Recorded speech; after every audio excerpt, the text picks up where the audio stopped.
media's impact on teachers and students. His videos and the continuous online debate sessions intending for changing the face of English has paid off, according to many followers and myself. With nothing further to say, let us all welcome on stage with a round of applause, Mr. William A. Cox. First of all, thank you very much for the introduction. I appreciate it. Welcome. Good afternoon. Salam alaikum. How are you? Oh, no. Good afternoon. Salam alaikum. How are you? All right. Well, my name is Teacher Will. It is my first time being here in Jazan. I'm extremely honored to be here. I'd like to thank those individuals from Wall Street, English, and Jazan for inviting me. And today's topic, I want to talk about the influence, the power of social media. Now, the first thing I want to ask you is, I want to be done in about 10 minutes, inshallah, and then I'm the type of presenter where I want to hear from you. So the first question I have for you is, please raise your hand if you have a social media account. If you have an Instagram, YouTube, Snapchat. All right, so most people have it here. Now think about it this way. The Generation X, not the baby boomers, but the current generation has social media. And if you are an educator, and all of us are educators, or if you are over the age of 40 years old and you do not have some sort of social media account, particularly in the ESL industry field, then you are not being competitive and understanding your student needs. But first of all, let us talk about, when you think of communication, what is communication? Anybody know? Communication is the ability to effectively impart knowledge in English, to be fluent, to understand and be able to convey your ideals and suggestions in 4 language skills: speaking, reading, writing, and listening. And for most of us, or at least in my experience, individuals only want to speak English. And that is a very good quality. But in my personal opinion, if you want to be a good speaker, you need to focus on reading or writing. And for those of you that might be a little scared, a little apprehensive of speaking the language, the only way that you get better at doing something is just like Nike said, just do it. Now, everyone, we've had speakers before talk about the value and importance of English. English is one of the most commonly known languages in the world. Many people, over 1.7 billion people, were learning English last year. English is the official language of over 61 countries. And yes, here in even Saudi Arabia, we have had speakers before talking about the importance of English. Yet I would say to you, I dare you to dare yourself to ask yourself the question, do you feel as though, men, women, do you feel as though that English is important to learn? What is your reason for learning English? And if you know that reason, what particular solutions are you doing to be the best English learner possible? Next slide, please. Personally, I believe that English is more than a language. It is a way of life. What is the value of English? When you know English, you understand someone else's culture.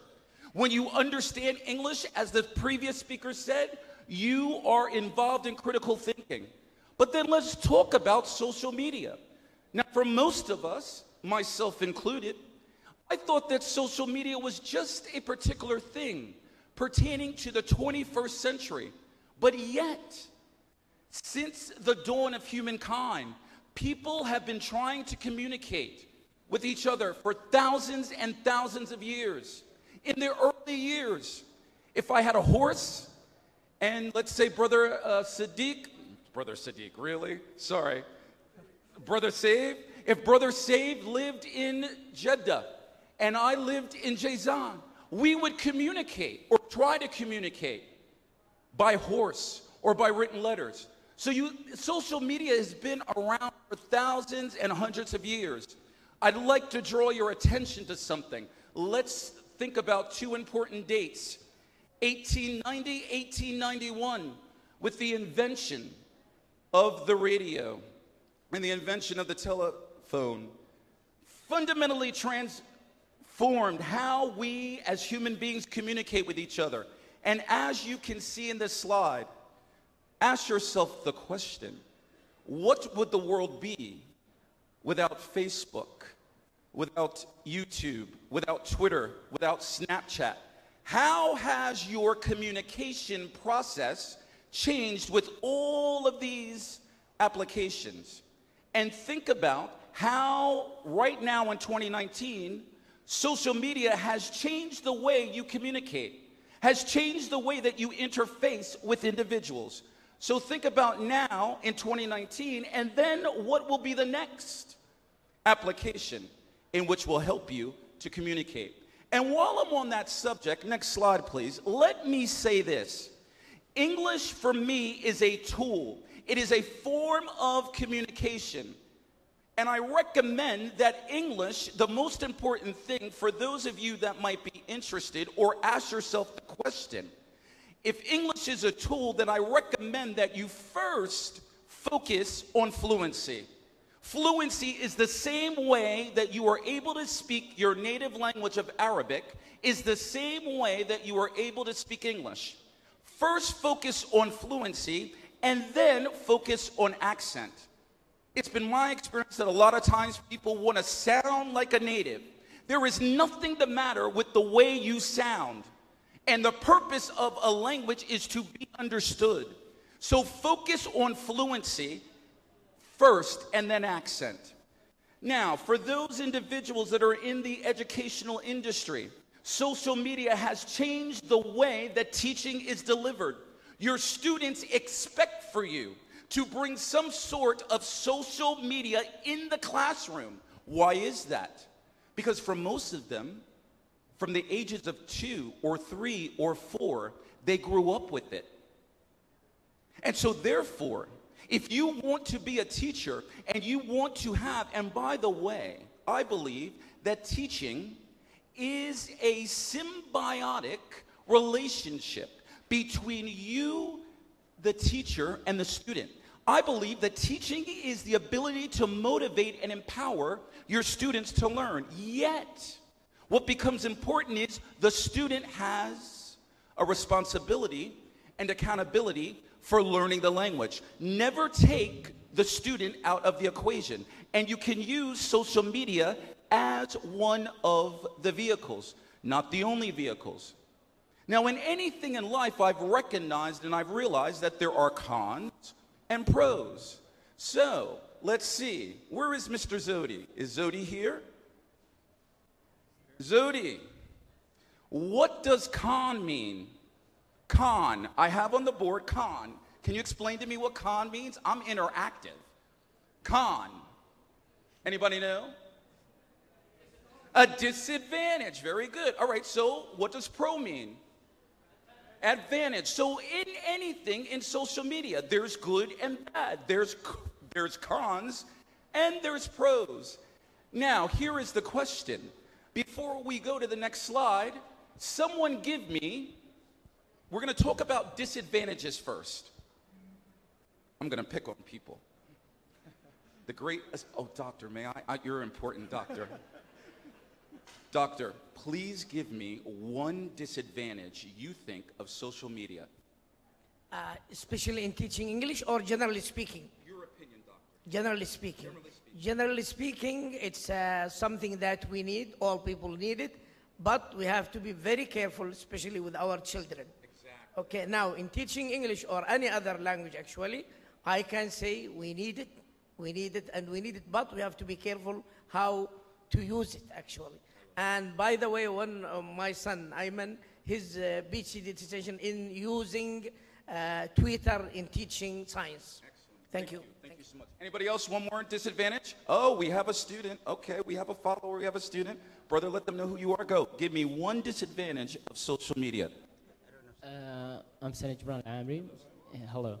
I think a disadvantage from social media, and everything in this life have bad things and good things. And we, as human beings, we have to take the good things from social media, like learning ourselves. And this is this is the advantage we must get from the social media. I love it. Thank you so much. My name is Ahmed Abdou Asi. I think one of the disadvantages of social media is sacrificing privacy. Say that again. Sacrificing privacy. Brother, give me a high five. I like that. Now, all of these individuals have made very good comments. There are tons of disadvantages. I would like to talk about 3. Next slide, please.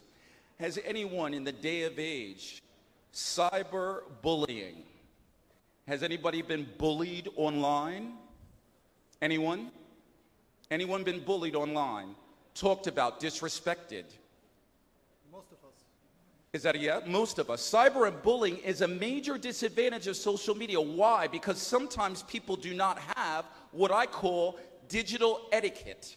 They feel or think as though they can say anything they want because they are behind a screen.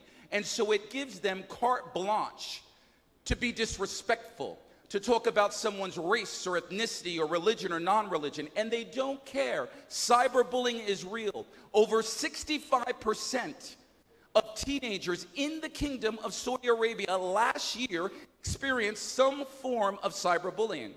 So the question is, or something to think about is, what will you do if you are a recipient of cyberbullying, and or if you know of someone, what accountability do you have to prevent that?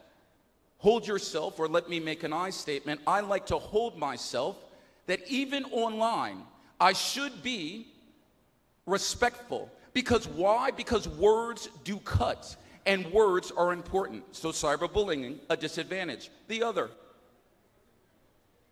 Next. New technologies. Anyone teachers here? And you feel as though or think as though you have the latest update coming out?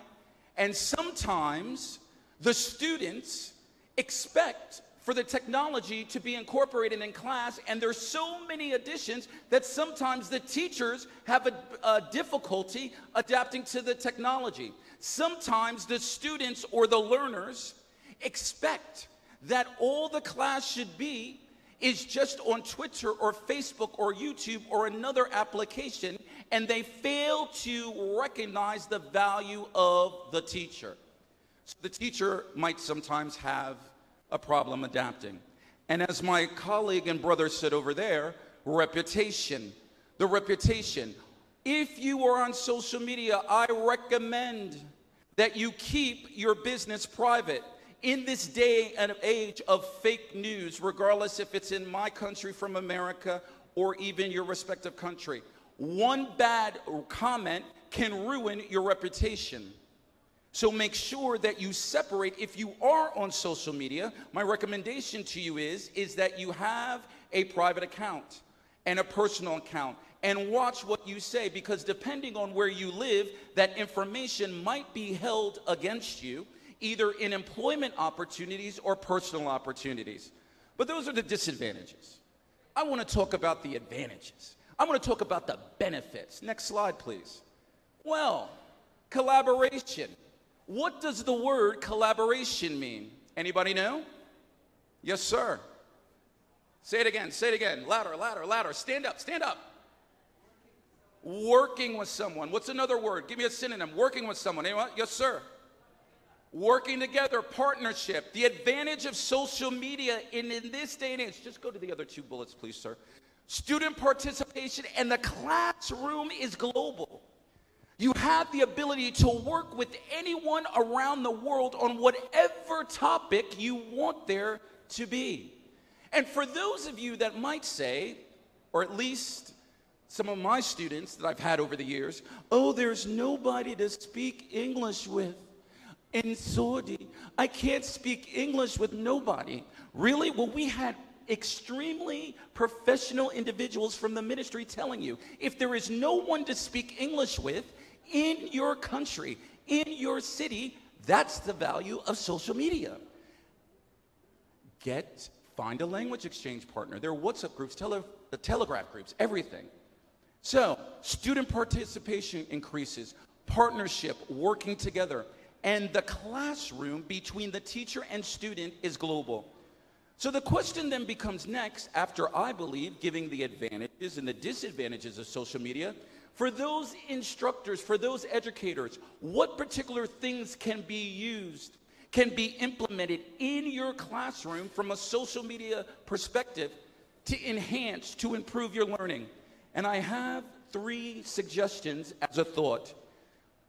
Cyber pals. Remember back in the day, for somebody my age, anybody over the age of 45 and before we had social media, I won't embarrass anybody if anybody is, but for those, thank you, sir, thank you. See, do you remember the day when we didn't have social media and what did we do? We wrote a letter, right? So the letter, just think of writing a letter cyberly. And for, you know, anywhere in the world. It can be in your city, it can be in your country. And what I recommend that you do is, by the way, you do not, I believe, Teacher Will believes, you do not have to learn English just by a native. The goal of the language is to speak and understand. So find a cyber pal in the world and communicate with him or her. For those of you that are in the classroom, involved in online learning or educational learning, I recommend that, hey, there's something called classroom blogs. Create a topic. For example, global warming is created by man, or it's created naturally. And post that blog or post that comment. What's the value of that? You will be able to think critically. You will be able to focus on your reading and your writing skills. And it's another form of collaboration. And the last thing that you see here is what I call a live Instagram. Now, ladies and gentlemen, if you see this gentleman right here, Sadiq, Save. Why do I keep, oh my goodness. Hold on a minute. Save. Hold on. Public service announcement, brother. I'm so sorry. I know your name. I apologize. No problem. All right, I'm sorry. All right. Now listen, if anybody has Instagram, we're going to play a quick game. I have 3 minutes left, right? About that. Good. All right, listen. If you have Instagram right now, I want you to go onto Instagram, ask_Teacher Will, and we're going to play a quick game with you and the followers because I believe in collaboration. And I'm going to ask this gentleman right here. We're going to play 2 words. We're going to play a word game talking about collaboration. Doctor, can you give me a word, but don't tell them. Just give me a word, and we're going to see if they guess it. Give me any word. Okay. All right. So hopefully you logged into ask_Teacher Will, and we're going to play a game because I believe in collaboration and partnership and working together. So doctor gave me a word. Now, let's see if either the followers can get it or you can get it. This word is a noun. And the noun, it's a city. And it's a very beautiful city. Oh, Jazan. Jazan. All right. Sir, how are you? Okay, good. Give me another word.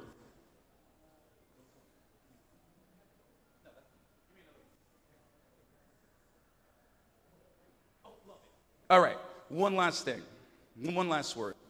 This word is a noun, and it means to work together, to partner together. That is essential in the educational industry, and the word begins with letter C.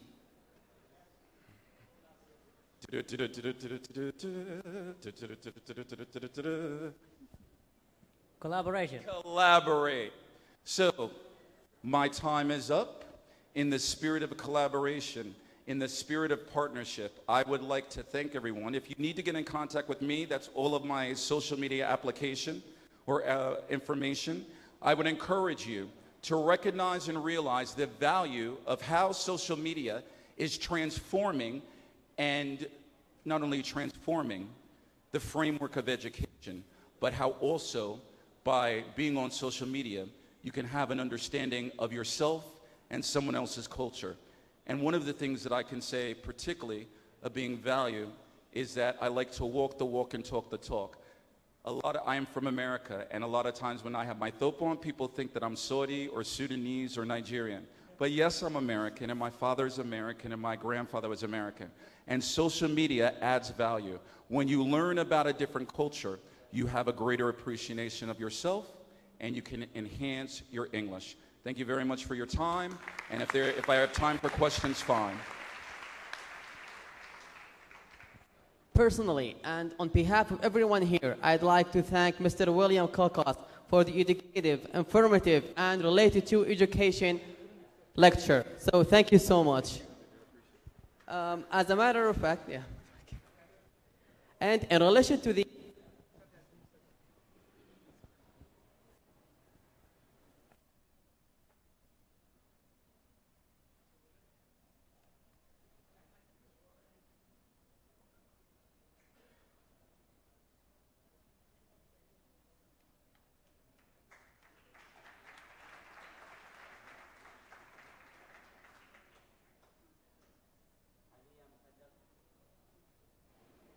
شكر مقدم من إدارة التعليم ومكتب فرسان الأستاذ تركي علي زعقا.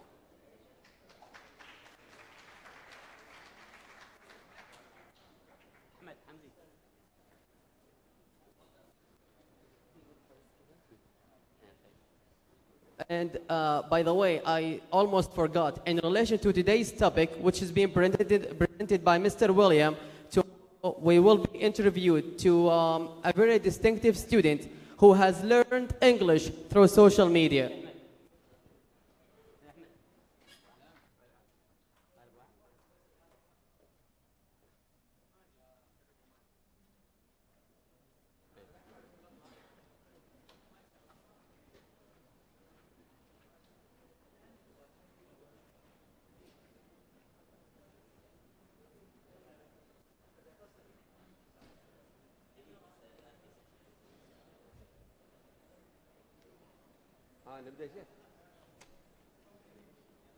Okay, now the third winner of Wall Street course.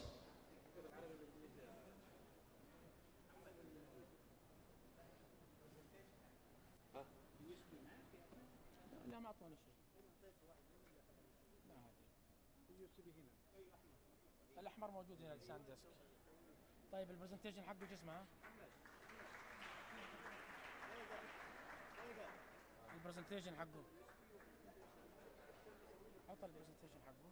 طيب قول هذه الصورة أي شيء. قولها تروح لوول ستريت كورنر. Huh?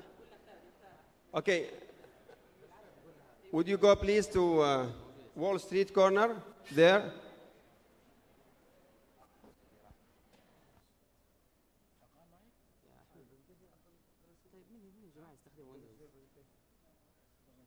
English language teaching and problems and new trends. This is it. لا دقيقة لأنه هذه this is it. This is ماهر. متأكد. ايوه الموضوع حقه English language teaching and problems and new trends. خلاص اللي منه جالس على هنا خلي واحد يكون ماسك هنا. موجود already على ال طيب اوكي. هذا presentation English language teaching. الكمبيوتر هنا فين ايقونة الكمبيوتر في الويندوز هذا الغبي. هي انا الفارة ما تتحرك.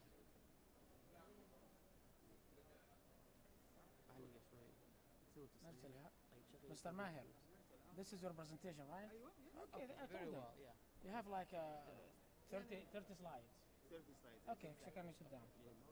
بسم الله الرحمن الرحيم والصلاة والسلام على أشرف الأنبياء والمرسلين. In the name of Allah, the merciful, the compassionate, prayers be to Allah, the sustainer of the two worlds, and peace and prayers be to his messenger, Prophet Muhammad, and his family and company. Dear friends and colleagues, my name is Ahmed Abdou Asi. I'm an English teacher at Gharbi Al Atib Primary and Middle School from Al Arda Educational Office, and I am so happy to be here with you today and have the opportunity to introduce to you our next guest speaker, Mr. Maher Abdul Hamid Abdul Majid. Now, Mr. Maher graduated in 1997 and he holds a Master of English. He also taught and supervised at the British Council for different language levels and international tests. He is currently teaching computer-assisted language learning at Jazan University, Farasan College. Now, the title of his presentation is going to be English Language Teaching, Problems and New Trends, which directly corresponds to the goals of this conference.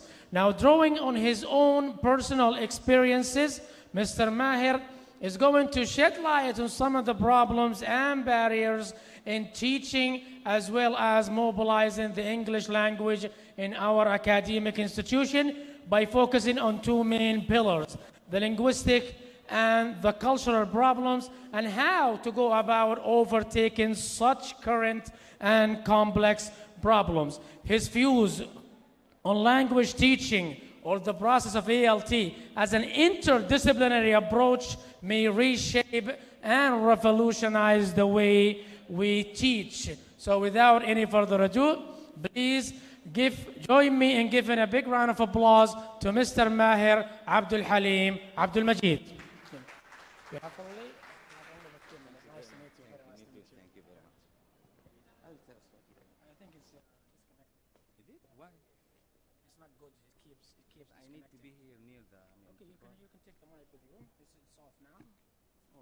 Okay, I'll leave it here for you if you want it. Sure. You can put it on.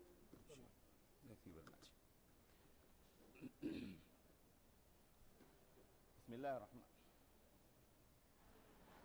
بسم الله الرحمن الرحيم. الحمد لله والصلاة والسلام المعلم هادي الأنوار. رب يشرح لي صدري ويسر لي أمري واحلل عقدة من لساني يفقه قولي. السلام عليكم ورحمة الله وبركاته.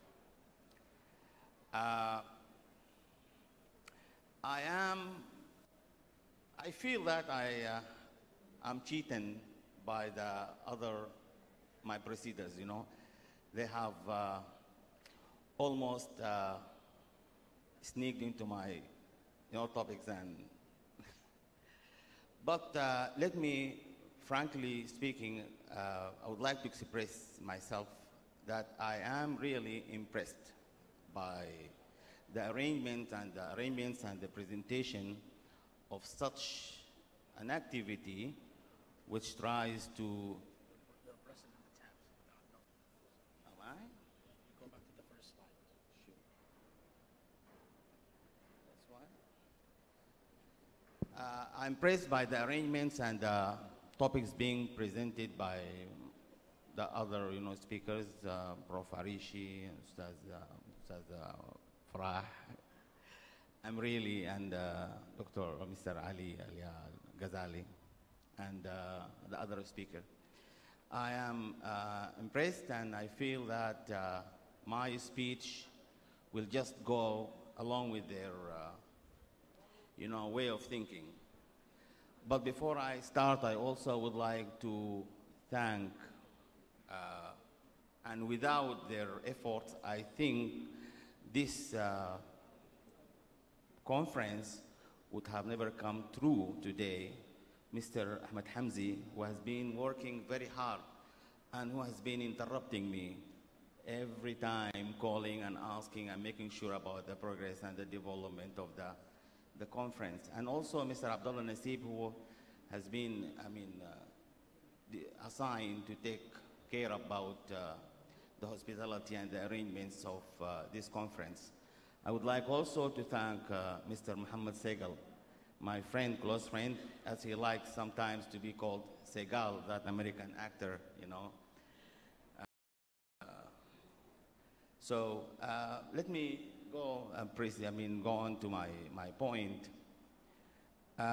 This paper, actually, the ideas of this paper, or the topic of this paper falls into two main, parts. Number one, the decision makers, and sometimes my friends call them the troublemakers, not decision makers, and also the teachers.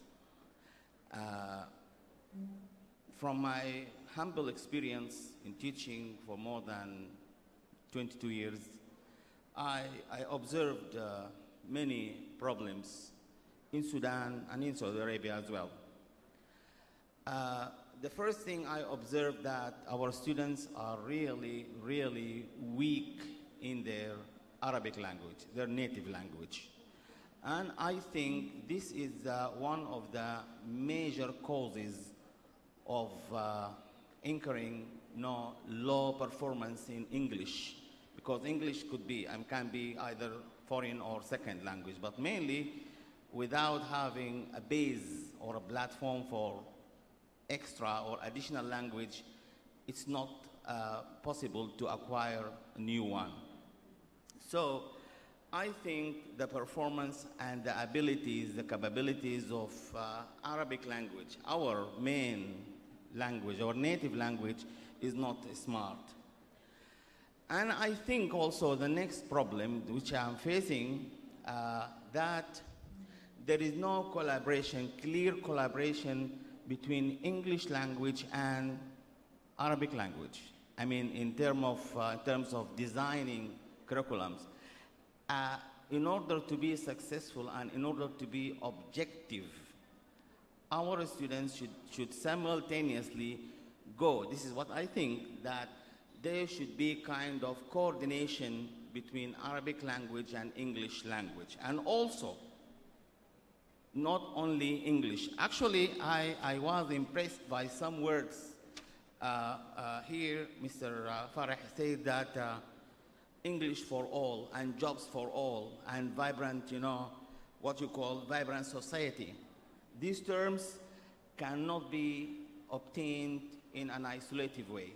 It should be obtained through integrative way. When I say integrative way, that the students, when I teach my students, I find them in English. When I talk about history, when I talk about biology, giving examples, or geography, or computer science, or whatever, they are far away in English about these subjects. I mean, they can, to some extent, have some knowledge in Arabic, but having this information in English is quite, far away from our what you call our experience. So I think there should be kind of an interdisciplinary, relationship between English and other departments. And in particular, I emphasize on English and Arabic department. But generally, there must be at least for every subject, there should be a glossary, a dictionary at the end of each unit and each lesson in English, so that the students are, they can know. Yes. I have just started my, research is the beginning of the quest of knowledge. Only inquisitive and thirsty minds move ahead. One of my seniors here said that people are running after knowledge. Those who run after knowledge, and we call them researchers. Otherwise, they are nothing. When I talk also about the language, I think that, and everybody knows that language is a philosophy. This philosophy is based on, many problems: meaning, language use, cognition, and relationship. If you look at some of these points about, especially language in use and relationship between language and reality, this is very important point, that the language which is not realistic, which is not used in practical and realistic way, doesn't get its targets. But there are some problems.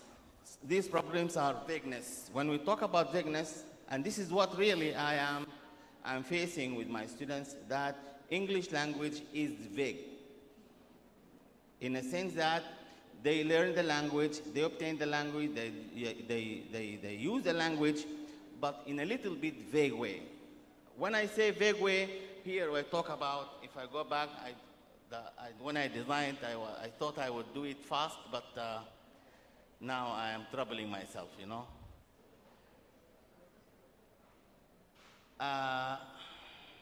Yes, vagueness and nature of language, formal and informal structure. Let us go to formal and informal structure, because also nature of the language, which is today different from 5 or 7 or 10 years ago. Now, language today, because of social media, is not like the language which we use today by all means.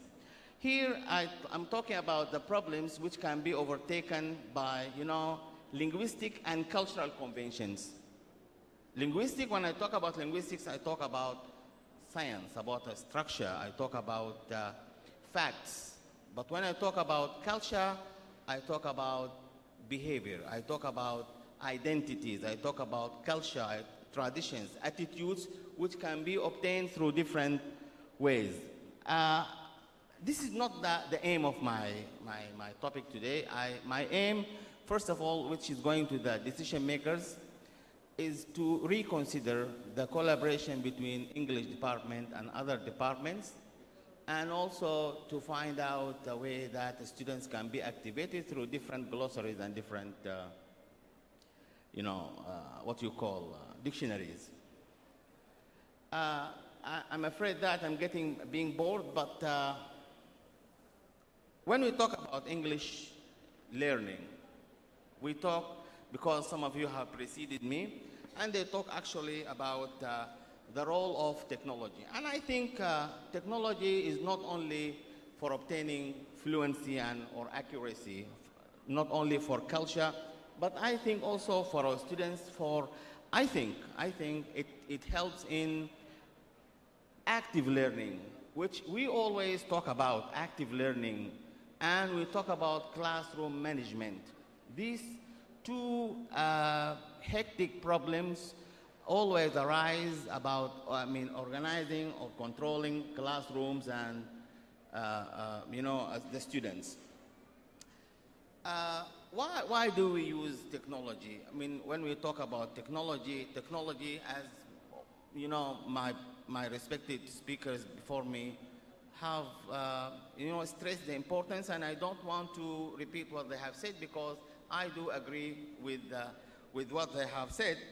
But I think technology provides authentic information, realistic and authentic information, which we don't find usually in books. It is interactive, it is reliable, and actually technology is a source of cultural and linguistic materials, which we don't find in academic books. And I do agree with Dr. Ali that we need to design learning, design how our students learn through authentic, and reliable and interactive techniques.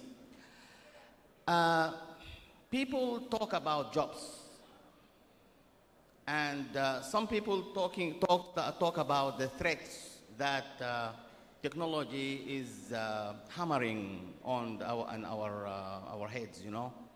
They talk about unemployment, that technology is now replacing human beings. But I think this is not true. As well as technology replaces human beings, Dr. Fareh talked about, different other options, other new jobs, future jobs, which are available. I have mentioned some here. I don't know where I have. Yes, I have mentioned here some jobs like researchers, the second language. Always students and teachers can be researchers through technology, can be what you call, apart from researchers, they can be consumers and producers of technology, directors, managers. I'm just moving fast to save time. Managers. And the way the students use technology is not that anymore traditional way which we use. So we emphasize. But here there is a point that I would like to mention, and I'm afraid of that one, that our teachers and students, by stressing much on technology and CMC, computer-mediated communication, that our minds are becoming electrocentric minds, which I don't, agree, because you also said we are human beings. First of all, we shouldn't be electrocentric minds, and of pro method, you know. There was by Prof. Arishi talking about pro method, that eclecticism. This is also proves the role of humanity in the classroom.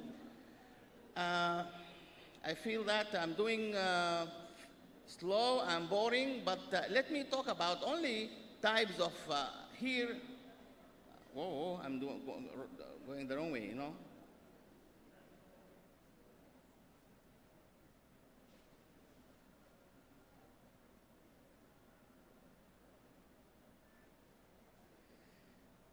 Yes, here there are some points which I'm, as experts, software developers, experts, all these are available jobs, professionals for the users. One standard measure is suggested. Teachers should learn to use digital technology. I notice here that teachers are trained only for language and language substances. They are not trained for using digital devices, not much. The dose of training for using technology is not as equal as using what you call as teaching training. Where here is betraying me, lead teachers to learn to use digital and lay out a clear set of targets for judging technology competencies for language learning. This is another crucial point, that language competencies. Motivate teachers, educators, and teach education programs to integrate technology, training, and use into curricula. Technology and learning are still insisting on avoiding being electrocentric. Another one, this is an important issue, that guide administrators and policymakers as they develop curricula, arrange training for in-service teachers, and make new hiring decisions. This is really crucial. Teachers are not well trained for using technology. Of course, they are better than before. Technology can be local at home, laboratories, you know, or online environment. We can have offline or local environment and online environment. These are known. Actually, my friends, I am convinced that talking about using technology is an indebatable issue. Nobody denies the importance. I think, number one, because everybody is convinced that technology is essential. And number two, I believe that our teachers, young teachers, are better than us in using technology.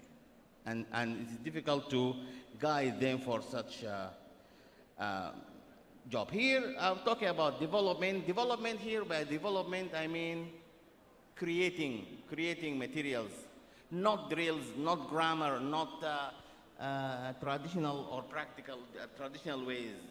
Development, evaluation, and implementation. That is, when we talk about development, we talk about presenting your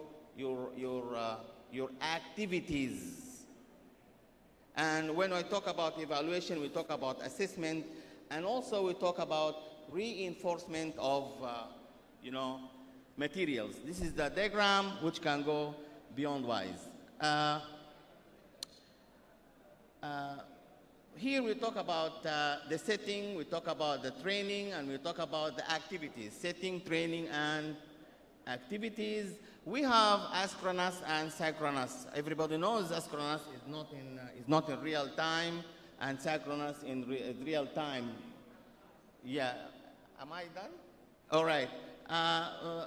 Here the question is, what teachers and developers done to teach a skill, and what extent do they have done actually, and how can these resources be multiplied? These are, because I'm running fast, the skills which can be motivated, can be improved, can be skills like listening, speaking, reading, other skills which are available and everybody knows about them. The last thing, ASR, ASR, we talk about automatic speech recognition for improving pronunciation and vocabulary. We talk about culture. The conclusion that that teaching is not an easy mission. It's a very difficult mission, and teaching incorporates different activities. And the last thing I feel that I am praised. So I would like to thank you all but the last point is that I like this saying that who the intellectual is not someone who knows many things, but the one who seeks to know, who has ability to know. Thank you very much.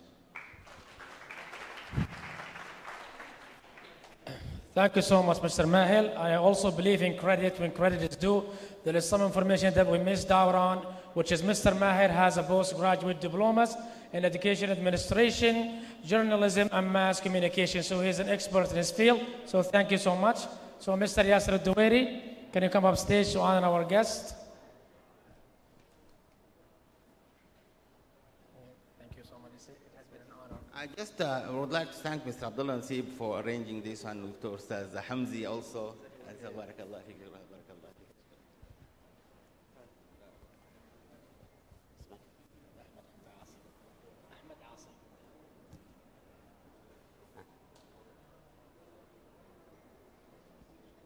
باسم إدارة التعليم ومكتب فرسان نشكر الأستاذ أحمد عاصي على إدارة هذه الجلسة.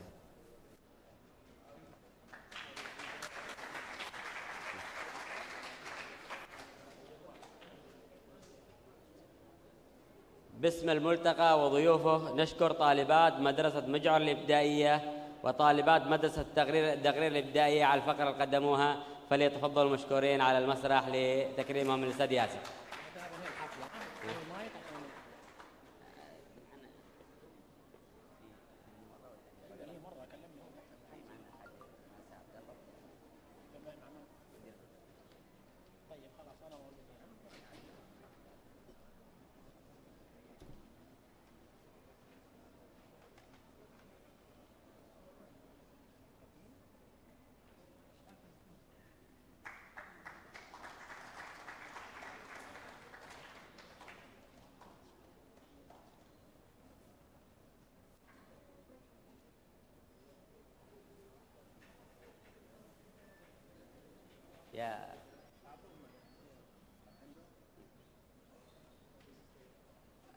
هناك تكريم يوم غد إن شاء الله للطالبات التي قدمنا نشيد في المعرض.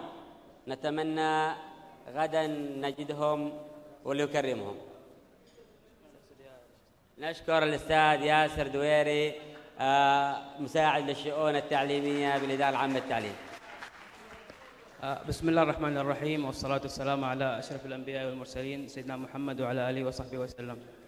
في نهاية هذا اليوم الجميل بالأصالة عن نفسي ونيابة مشرفي مكتب التعليم بمحافظة فرسان، أتقدم بالشكر الجزيل للزميلة رئيسة الشؤون التعليمية الأستاذة آمنة عيسى وجميع الزميلات في المكتب على الجهود الجبارة التي بذلت ليخرج الملتقى بهذه الصورة المأمولة.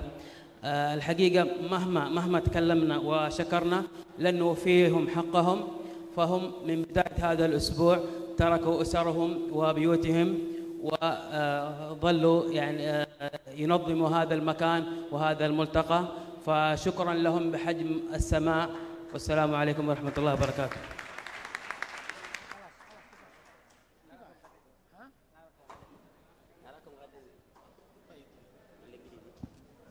It seems that we have reached the end of day one. As you all know, this is a two-day conference and this is the end of day one. I would like to express sincere thanks to the organization committee of this conference, as well as I would like to express special thanks to our guest speaker, hoping that we can see you again tomorrow. Until then, peace be upon you. Wassalamu alaikum wa rahmatullahi wa barakatuh.